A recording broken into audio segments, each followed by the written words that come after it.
Здравствуйте. Сейчас эфир нашего телеканала продолжит брифинг оперативного штаба по противодействию коронавирусу. Узнаем о текущей эпидобстановке и принимаемых мерах в регионе на 26 августа. Ольга Фаридовна, здравствуйте. О текущей эпидемиологической ситуации в нашей республике.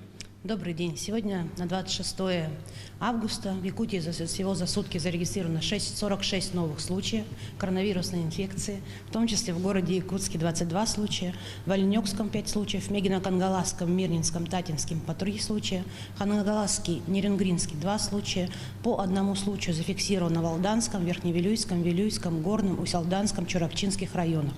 Мы занимаемся точно так же выявлением ближайших контактов, занимаемся их изоляцией и профилактическим лечением. Всего за прошедшие сутки у нас лабораториями проведено свыше 2700 исследований. За весь период это составило 368 тысяч.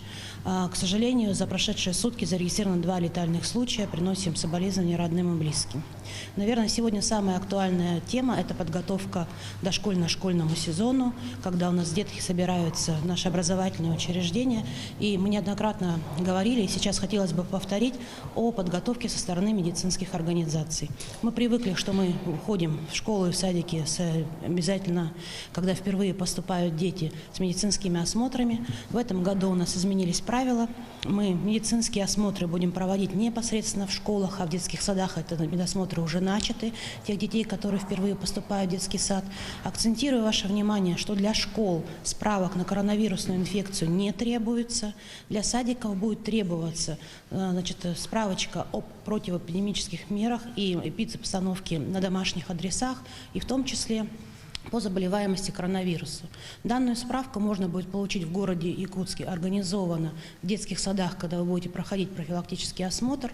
В районах это единое окно, где вы можете обратиться и получить справку, как и в привычной ситуации, по эпидобстановке. В большинстве наших учреждений уже начаты ограниченные плановые приемы.